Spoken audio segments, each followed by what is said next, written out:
Hello, good evening. Now, this is a very new experience for me. It's taken me completely out of my comfort zone because I'm used to talking to you all in a Zoom call and seeing who I'm talking to and being able to have conversations with you. So if you're here, please do enter into the chat so I can see.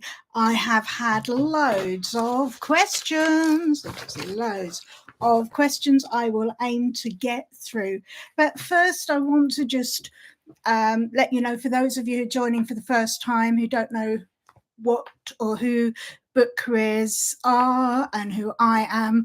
My name is Suzanne Collier. I'm the founder of bookcareers.com. And as from today, we've rebranded ourselves as the independent careers service for the whole of the book publishing industry. One of the main reasons for doing that is from my perspective and your perspective. I'm slightly fed up of you having to go and search all over the place for bits of publishing careers information, and from an outsider looking in, where do you start? And I'm sure there's quite a few of you here today wondering, well, where do you start? Now, our website is about to undergo a major overhaul. These things take time. There is not going to be an overnight change. It's going to be a very slow and gradual change. And the aim is, by the time that bookcareers.com is 25 on the 1st of August 2024, that we will have achieved the metamorphosis. Now, I am fully qualified in career guidance and development, and I am what's called an RCDP, a registered career development practitioner, and I'm regulated by the Career Development Institute, which regulates all the qualified careers advisors in the UK. And I have to undergo at least 25 hours of continuous professional development every single year to keep my qualification and my insurance valid. I'm independent and impartial. So if anybody's paid me to tell you something, or I have a very strong connection with somebody, I have to declare that, which means that you make your own decisions and your own judgments as to whether in those circumstances I am being impartial. But I don't recommend things that, regardless of how much somebody's paid me to tell you something, I won't recommend it if I don't think it's good or relevant to you. Now, let's just talk a little bit about working in book publishing. And I think sometimes the industry often repackages itself and dresses itself up to be extremely glamorous, and that you sit and you read books all day, or you sit having cups of coffee with authors, or you spend all your time going to publishing parties. And I would say, yeah, I have been in jobs where perhaps that's been a part of my job. But for the majority of the jobs we do, they're very much office jobs with some creativity. And yes, you do get sometimes to go to parties, but very often you're involved in organising those parties and you're never off duty. And you might go and meet authors, but very much it's a business meeting with an author, and whilst you might have a very close working relationship with that author, you still have to have certain aims and achievements to have come out of those meetings with. And yes, if you're in editorial, you may get paid to read books, but very often you're reading and editing the same book over and over again until you probably know every word of that book as well as perhaps the author. So let's not dress up publishing too much. because I find now, I mean, I talk to people, I work with people who are looking for jobs in publishing, and they are people who are already in the industry as well as those who are coming in to the industry. And what I've found in recent years is that a number of people coming into the industry have become quite disillusioned because it's not the glamorous job or working environment that they thought it would be, that actually you have to do sometimes some very boring, mundane and repetitive tasks, no matter what job you're in and no matter what level you're at either. Now, when you're starting out from the very beginning, it's very difficult to know exactly what you should do and where you should go. And, how do you even get started? Now, most people start from as a graduate. Now, that doesn't mean that publishing doesn't accept people who are not graduates, because the industry is very much changed. When I joined the industry, I didn't have a degree, and that was 40 years ago. Sorry, 40 years ago. Don't ask me where the time's gone. And I didn't have a degree, and I worked in a company where the main people that had degrees were in editorial, and a scattering of directors elsewhere had degrees, but most of the junior staff who were not in editorial did not have degree level qualifications. And then we've gone through this massive change where it feels like everybody in publishing not only has a degree but then has a master's in publishing, and now we're almost on the back footing on a treadmill, because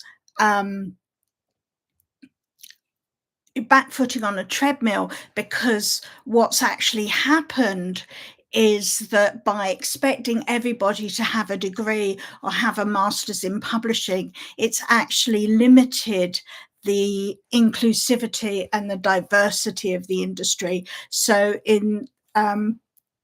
for us to get a diverse workforce, we need people coming in at all levels and all backgrounds.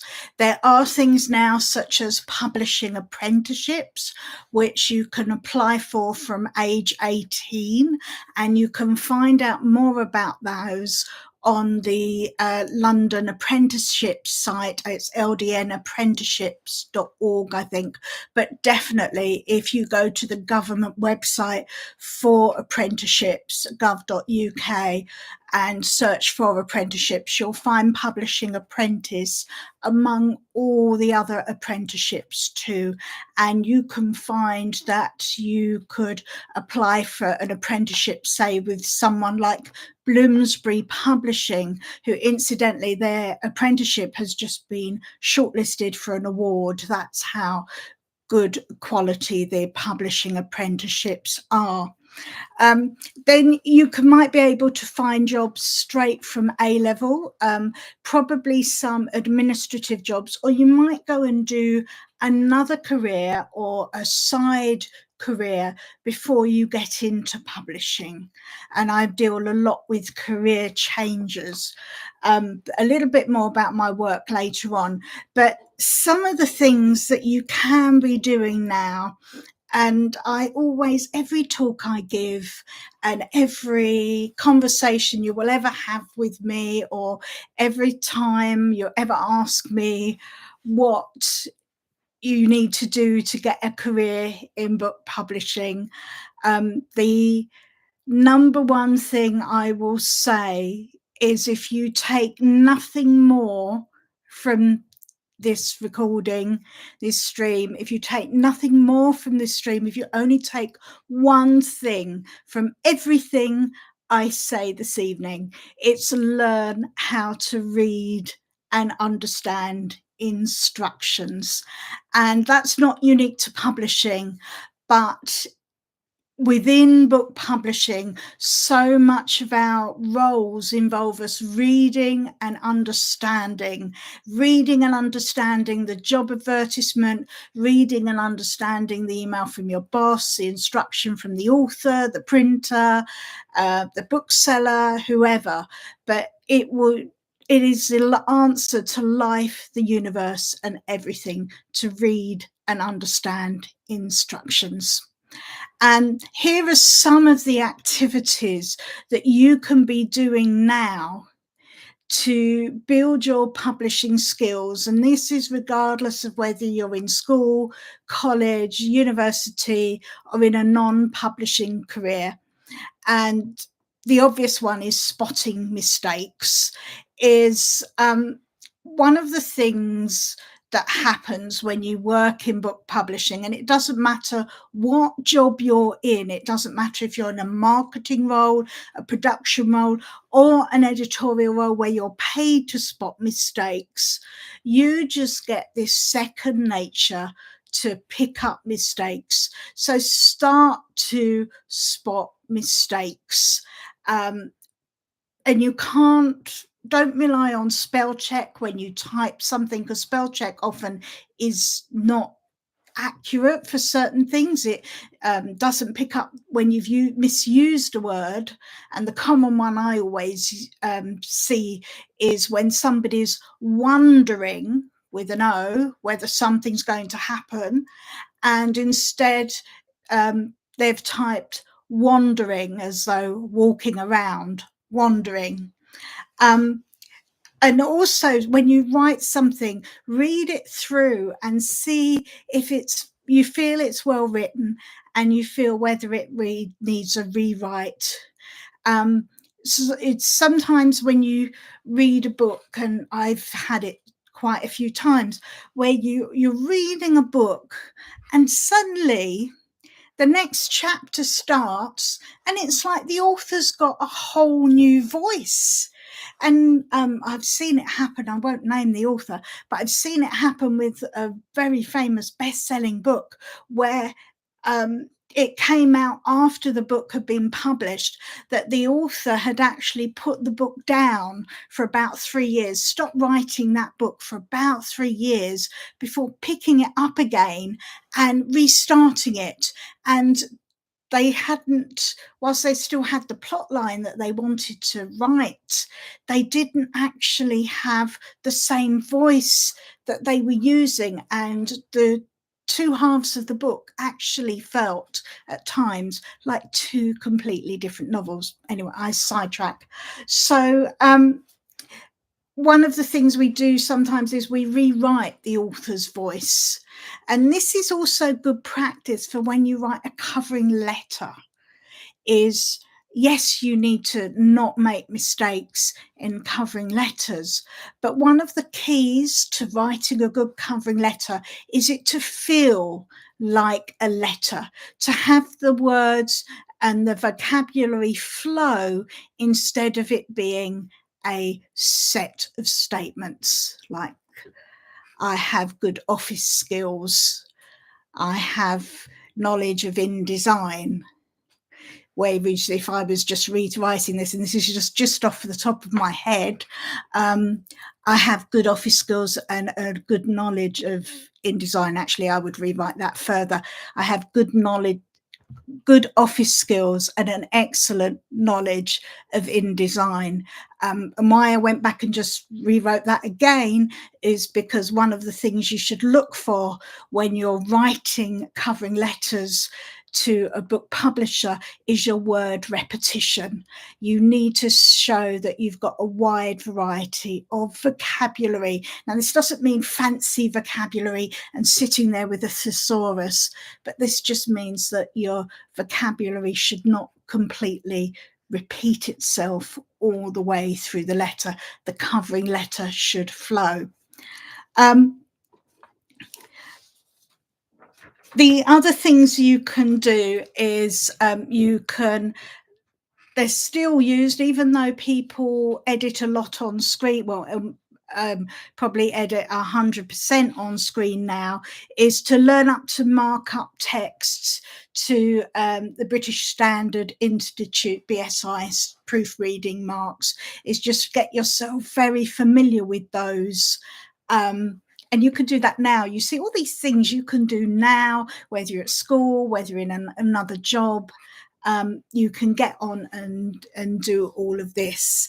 Now, the third thing you can do, and this is actually really important, and it's actually something I feel personally I personally feel is really, really important to anybody who works in book publishing or who wants a career in book publishing, and that is to respect copyright.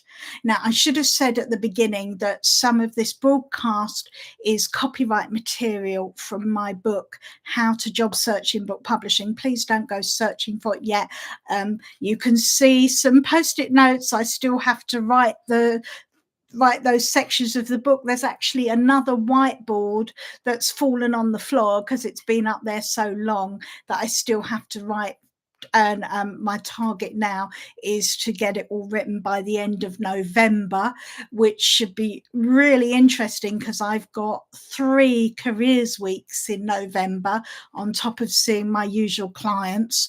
So I'm going to have to put my head down and do some real writing work.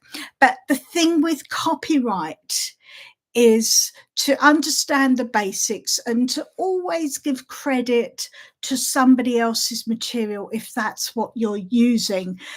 So if you like downloading stuff for free via some illegal download site or torrent, remember that, particularly if you read books that are pirated, remember that you're cheating the very industry that you want to come into. So that's just something to think about. It's about respecting other people's copyright.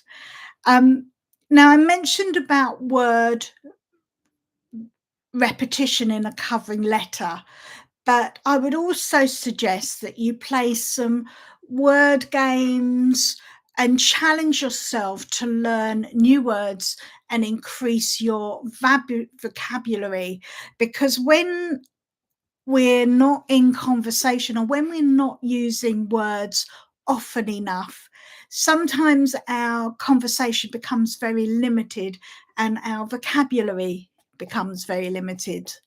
And I probably, when I play this back, I will see how limited my vocabulary has become today. But aim to increase the repertoire of the vocabulary you use. The other way, of course, to do that is by reading many, many books by many different authors.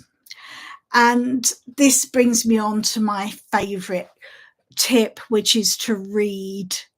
And read as many books as you can, read in different genres, and read, if you've got a favourite genre, then of course you'll read that, but also read books of every single genre or subject area you can find. Make sure that you're very, very widely read. Now, I do admit that there's one subject area and genre I do not read, and that is science fiction and fantasy. I'm sorry, all of you sci-fi fans out there, I do not read that. But I mainly read business books. I am a judge on the Business Book Awards. But as well as that, I've read women's fiction, crime fiction, gangland crime, and some of these topics I don't like. I do like crime fiction, and that's really what I'd read for pleasure. But I'd read absolutely books on every single subject you could imagine, whether I like the topic or not. And that is something you should learn to do, because very often when we work in book publishing, we're not actually working on the books that we want to be working on, or we're not actually working on the books by our favourite authors. We're working on books by other authors who we will grow to love. it's really important to understand that is that you can't very often you won't be able to pick and choose what books you work on when you're working within a book publisher. You just have to accept everything that's put on your desk. Um, Also, to look at the bestseller lists in all genres and different formats.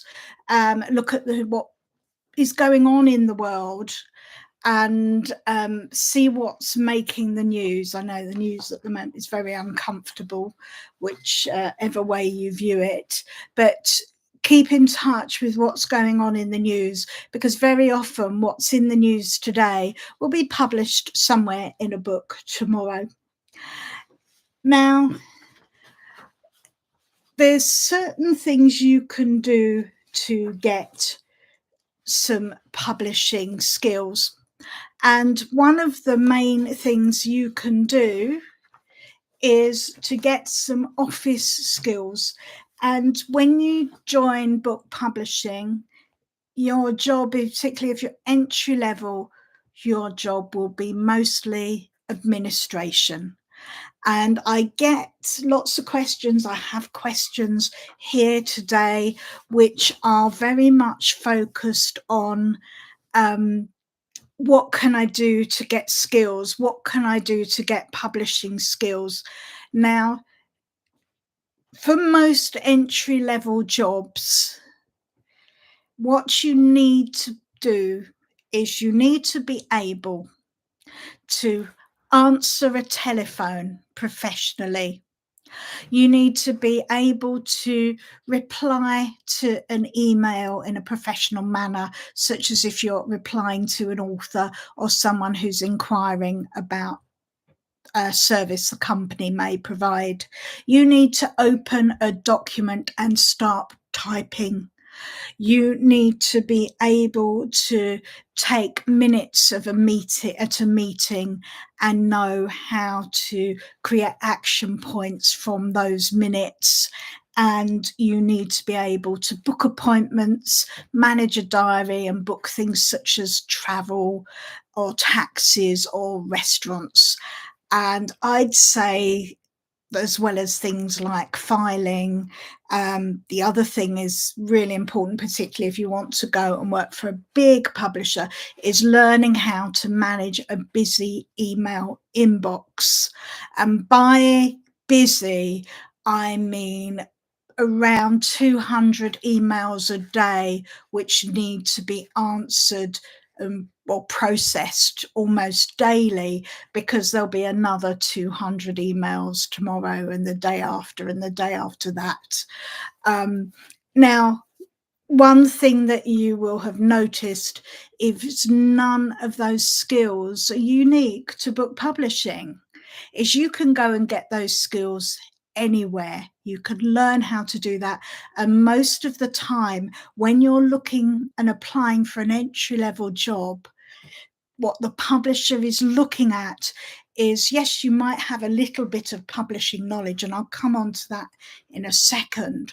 But what they're really looking at is whether you have the office skills, not the publishing skills, the office skills to do the job, whether you're going to be able to support the other people in the department in a way that they need to be supported, rather than your knowledge of publishing.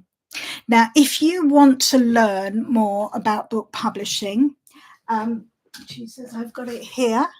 The best book, this is used as a textbook on the Masters in Publishing courses. It's called Inside Book Publishing by Giles Clark and Angus Phillips. This is the 6th edition, and if it's a mistake in it, and it's my fault that there's a mistake in it. It's the 6th edition. I believe the 7th edition will be coming out next year. If you're on a budget, you might want to borrow it from the library because it is quite expensive. But if your career is in book publishing and you know you want to work in book publishing, I'd actually advise you to get your own copy because it has some really useful information that you might refer to again and again. Things like how to cost a book. And in recent times, I've been working with an editorial director, and I got them to reread the chapter in Inside Book Publishing, because they were struggling with understanding costings for a book. So I would do that. The one mistake I do apologize for, it's all on my head, is it says at the end of chapter 14, go and read my book. And of course, my book is not yet written. Okay, I do apologise profusely to that. And I do need to say that Giles Clarke and Angus Phillips are very good friends, but that's not why I'm recommending the book. I'm recommending the book because it is the best book that you will read on the subject. It's the textbook used in Masters in Publishing courses. And if you ever want to understand anything about book publishing, even if you're already in the industry, that is such a good reference book. Now, let me go on to these questions because there's so many questions. And please, if there's anything, if you're here and you're listening and there's anything additional you want in the chat there to ask me, then please do ask me. Now, this is interesting. It's one of the things that we see a lot of is I am a working class person from Northeast England. I have no connections to the industry, but have an MA in English Lit. What advice would you give to someone who does not want to relocate to London? Well, the good news is that a number of publishers have relocated outside of London, and there are now more job opportunities outside of London and Oxford, the other centre for book publishing, than there have ever been before. So what I would do is have a look at some of your local directories. If you're starting out, there are a couple of organisations I would recommend, and one is the Society of Young Publishers, and they have a northern branch. It's called SYP North, and you can find them on Twitter at SYP UK and SYP North. And I would really recommend, if you're starting out, to join the Society of Young Publishers and to participate in their events. We've seen publishers such as Hachette, they've just expanded their Sheffield office. And they've got an office in Manchester. HarperCollins have got an office in Manchester. So there are lots of other opportunities. There's an organisation called New Writing North, if you're interested in writing and writing opportunities within the industry, and they're aiming to support Northern voices in some of the work they do. So I would say don't be disheartened. And also what we're seeing is remote working. Now, remote working is, wow, it's in a very difficult position at the moment because we've got people like yourselves that want to work remotely from anywhere in the UK. And you've got the publishers with their office space, which may or may not be in the London or elsewhere in London or elsewhere in the country. And we're seeing a lot of hybrid working. That's where you go to the office 2 or 3 days a week. And we are seeing some fully remote jobs. But what I'm seeing a couple of times is that a company publisher is saying, yes, this is a fully remote job. And then when they see the applicants or they're getting down to the finer detail of who they want to employ, they're actually turning it back into some sort of hybrid role. Now, it's a really difficult and contentious situation because it depends on the applicants for the job, what the publisher's aims are, and the makeup of that department within the publisher. Because you can find in some publishers that some departments are fully remote and some are hybrid and some are in the office 5 days a week. So what I would say is to look for, yes, look for remote opportunities, but be prepared that some of these remote opportunities, and they might not be as remote as they're actually making out. But I would say, but there are far more opportunities in the northeast, in northern England, than there have been at any other time that I can remember. So that is a good thing.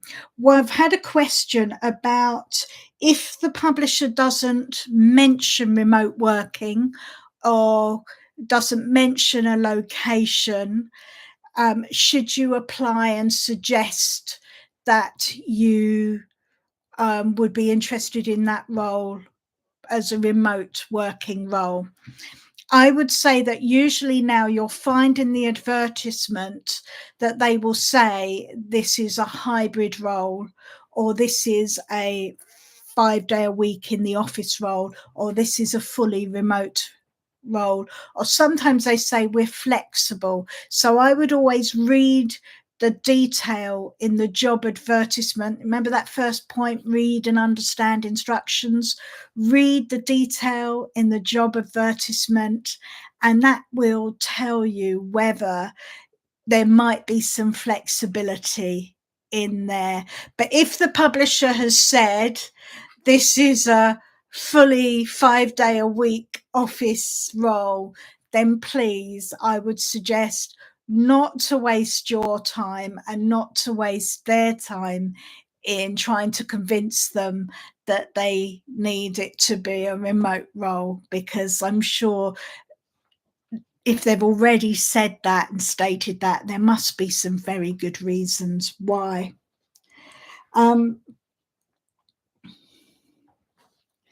Now, let me look at some of these others. Do you need publishing experience to get a publishing job? And the answer is no. You do not need publishing experience to get a publishing job, particularly when you're starting out. It goes back to that office experience. That's what publishers are looking for. And I would say that what you can do is build up some of your knowledge without actually working for a publisher by reading things like Inside Book Publishing, but also by reading the bestseller lists, they're reading some of the trade magazines. Now, some of the trade magazines, they're all subscription based, and yes, they are expensive. If you are on a low income, or even if you're on a normal income, they can work out quite expensive. But what they can do is send you a free daily newsletter with the headlines. So that means you don't have to actually pay for the subscription to just understand what is going on. And there's three or four things I would suggest you read. One is The Bookseller, which is at thebookseller.com. Book Brunch, which is bookbrunch.co.uk, I believe. There's the European Publishing Perspectives, and there's the American Publishers Weekly. And I would say that between the four of those, depending on what your interest is in publishing, but Book Brunch definitely, and the Bookseller definitely. And sometimes some of those articles are free to read as well.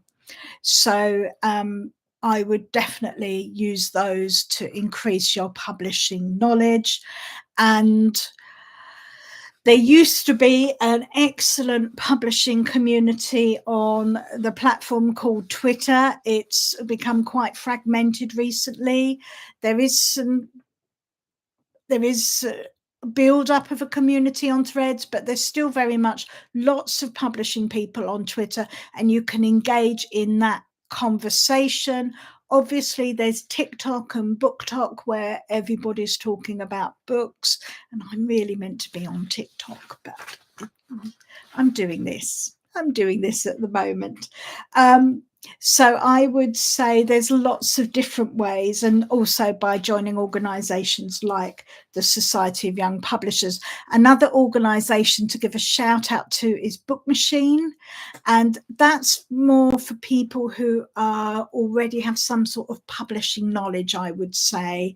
But it's very much a community within book publishing, and they have lots of events. There's a very interesting meeting coming up on the 15th of November where they're talking about leadership with it's Gen Z, Gen X. They're talking about leadership. You can find out more about them at bookmachine.org. I would recommend that. And you'll see, and obviously sign up for the bookcareers.com newsletter and watch what we're doing, because we are going to be doing an awful lot of these kind of events. We've got some other events planned, and I will give you some dates at the moment. So on the 14th of November, I'm hosting an event with Publishing Scotland about careers in Scottish publishing, and there'll be a live chat within that on the 16th where I'm answering lots of FAQs as well. And there also should be an additional job club from me on the possibly on the 16th. I'm trying to work out my diary for that week because it's a bit chaotic, to celebrate Discovering Creative Careers Week. And then the last week of November is Work in Publishing Week. And you should be following the hashtag Work in Publishing across all social media. And on Tuesday, the 28th of November, we'll be having another job club meeting. If this has come out well, we will be here again. And that is entitled Work in Publishing Week, What Next? And I'll hope you'll join us. Now, back to the questions. How are publishers adapting to changing reading habits and the growth of digital and audio book formats? Now, if you're reading up on what's going on in the book publishing industry through the Bookseller and Book Brunch and other trade magazines, then you will understand what some publishers are doing. Now, from an outsider looking in, there's always this, there's a new format. How are publishers going to cope? It's the end of publishing. And I've seen it. I've been around a long time. I've seen it happen, almost the same conversation when people said the hardback is dead. People are publishing in paperback. That's before my time. But when they started publishing in what we call trade paperback, or C format paperbacks, which is basically looks like a hardback with a soft cover. The hardback book is dead. Then there was CD-ROMs where Peter Kindersley famously said the book is dead. Then there were ebooks when suddenly the book is dead, print books are dead. And what actually happened is sales of print books went up. So I would say that within all of these new technologies or new formats, the publishing process is mostly the same, but the final stages, the output is what is different. So most of the time, and obviously with audio, it's slightly different because they're recording the book rather than printing the book. But there's probably an audio format as well as a print version. So I would say that what you're seeing at the moment is what happened initially with digital publishing is that publishers would set up a digital division, and gradually, as the format becomes established, they start merging those divisions with the rest of their publishing team. And audio, I can understand why that is separate, but I think as time progresses, you may see audio being encapsulated in the rest of the publishing departments and the publishing um, processes, that it wouldn't necessarily be unique. So I hope that answers your question, is that publishers approach it in the same way they approach anything new. And I mean, you look at how people in marketing, for instance, in book publishing, have had probably the biggest amount of change within their working lives within the last 8 to 10 years, is that they've gone from just doing Facebook, LinkedIn, and Twitter to having to do so many other extra platforms, and all the time having to learn new skills, new platforms. But the job of they're doing is actually promoting the books. That's still the same. Okay. Now, there's loads of questions about how do I stand out? How do I get my CV to stand out? How do I get my covering letter to stand out? How do I stand out in a job application situation? Now, the way that you stand out is really quite simple, because you read and understand the job advertisement, and you read and understand the job. So you read line by line what the job publisher is looking for, what they're asking of people who can apply, what skills they're looking for, and then you tailor your application accordingly. So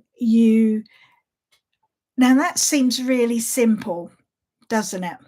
But if I told you that 80% of people who apply for publishing jobs do not read and understand the whole job advertisement, they do not tailor their application, they don't write a unique covering letter, they just have the same covering letter that they send to every job, but they've done what I call top and tail, which is change the name of the job and the publisher in the top paragraph, and the name and the job and the publisher in the last paragraph, and everything else is the same. Don't do that. Because when you do that, I can spot it a mile off, and anybody else that regularly reads through a pile of job applications, CVs and covering letters can spot it a mile off too. So my advice is always, always write a new covering letter for every job you go for.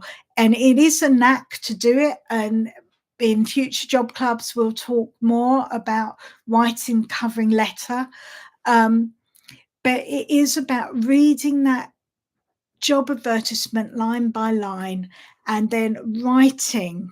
So if it says that they're looking for somebody who's organised with an eye for detail, you would write down why you're organised, and that you've got an eye for detail. If it says that they were looking for someone who can manage a busy email inbox, then you might give an example of when you have managed a busy email inbox.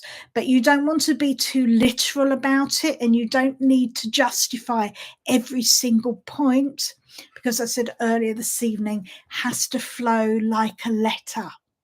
But by just taking the time to tailor your covering letter and your CV, you will be in the top 20% of applicants of every single job you apply for. And that's no word of a lie. So you will know that by doing that, and it's one of the things I work on with my clients. And once you learn how to do it, and there's 2 episodes of our podcast about covering letters, actually, if you want to move on today and to learn more.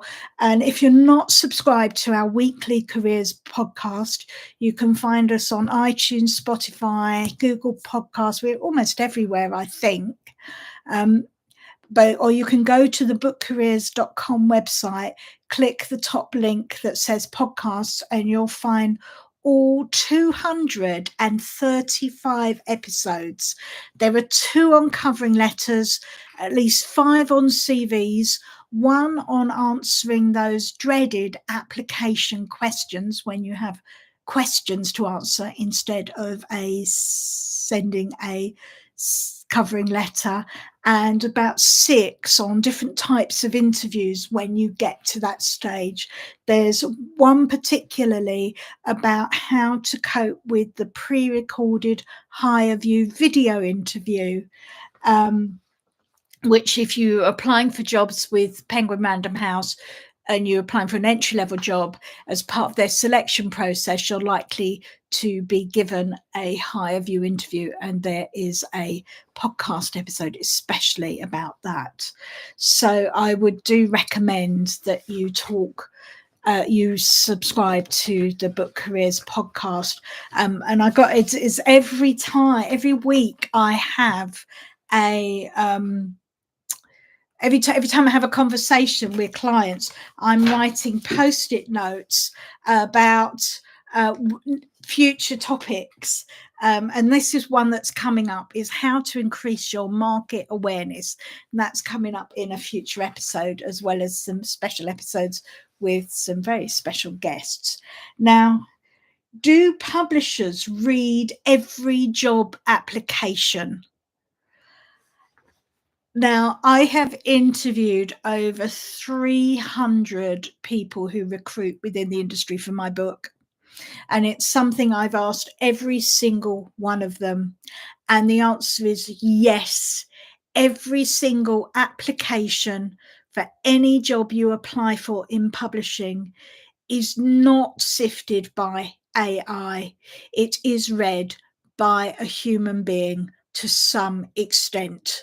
So please feel confident that your applications are being read. When I was talking to one publisher, they said that they couldn't let AI or automation sort this because they said that candidates had spent a lot of time, in most cases, in preparing and applying for a job. At least they could do was show them the courtesy that they read every single application. Now, you may be wondering, well, if some jobs are receiving hundreds and hundreds of applications, how do they sift them? Now, I was talking to one publisher, I won't name them on here, but I was talking to one publisher, and they said for one graduate entry scheme, they had approximately 900 applicants. And what they did, there were 3 of them in the recruitment team, and between the 3 of them, they'd each spend an hour a day going through those applications, all to exactly the same criteria. So you could see how they would get through within about 3 days. They could get through all 900 applicants. So please feel confident that when you're applying for a job within a book publisher, that they will read your application to some extent. Does it matter what degree you have when going into publishing? Is there a preference with employers? No, there isn't a preference with employers. Your degree discipline does, I would say, unless you want to go and work for a niche publisher, So say you've got a degree in art history and you really want to work for someone like Thames and Hudson and Phaidon, and you particularly want, that's something you really want to do, then of course your degree discipline could influence your employability. But for the most of us, it's more that you've reached a degree level standard rather than the knowledge that you've gained within your degree, unless you're going into academic and science, technical and medical publishing. Because if you're working on journals, then very often they like you to have a degree discipline within the area of the journal. And I would say I've probably got somebody out there that's saying, no, that's not true. And it's not true. There's no hard and fast rules. But I would say, in my experience, particularly with science journals, is if you want to get promoted and you want to be the publisher of a science journal, you want to move up, be the publisher of a science journal, then you will need very often the degree discipline in the same subject or similar subject as the journal. But for most of us, degree subjects do not influence career decisions. So my advice, if you're listening and you're wondering what degree to choose or what your degree should be in, I would say to choose a subject you'll enjoy, because the more you enjoy something, the more likely it is that you'll pass, maybe even get a first, pass with flying colours. You'll actually enjoy the work. Whereas if you're choosing something because you think it will lead to a particular career option and you hate the subject, then you're not necessarily going to do as well. I've had no chat today. Do say hi if you're out there. I'm looking for you. Do say hi. Let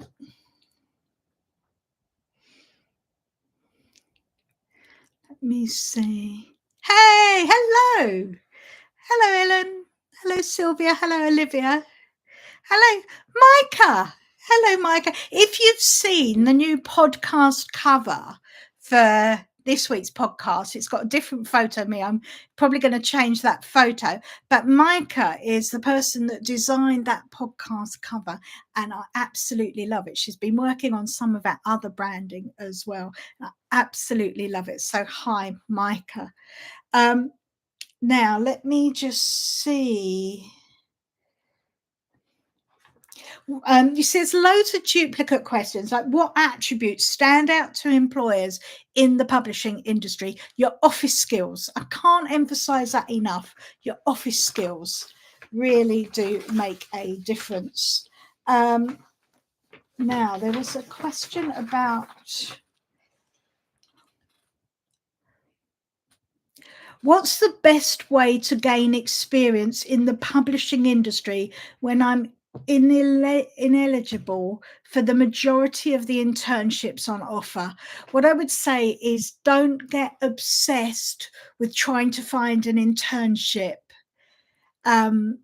Please don't get obsessed with trying to find a publishing internship.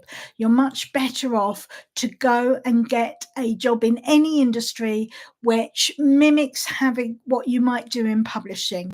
So, for example, if you want to go into marketing in publishing, go and get a job in any company where you're involved in doing marketing, because the chances are that you'll learn some very advanced skills which you can then sell at an interview for a publisher. Within your covering letter, your application, get an interview, and publishers are far more open to people from different career backgrounds than at any other time that I've known. And when I first started out doing the careers work, I used to have, I still have a talent for getting people from outside of publishing into publishing jobs. But also to get people from moving from academic publishing into trade, trade to academic, from sales to editorial, from editorial to marketing. That initially was my niche. And I used to do that at a time when others viewed that as practically impossible. And I'd say, I wouldn't say my job's that much easier, but I would say it is far easier. Okay. Now let me, I've lost my train of thought. So don't obsess about getting an internship. Go and get office skills anywhere. And this is the thing about every organization outside of book publishing now has some sort of publishing function. They all have websites that need to be updated. Some have podcasts, some have huge social media presence or customer service presence. They might need checking of documents, writing of articles or blog posts for them. So don't get caught up in, I must go and do a book publishing internship. Go and get some experience anywhere, because it's the variety that actually makes you a better candidate. Because this is what the industry is looking for. It's looking for more diverse people from more diverse backgrounds. Hello, Olivia. I was wondering what kind of tasks you might be expected to do when interviewing for an entry-level job. I'm currently working in education and I'm potentially looking to move into publishing. So tasks, so the kind of tasks that you might get asked at interview stage would be very often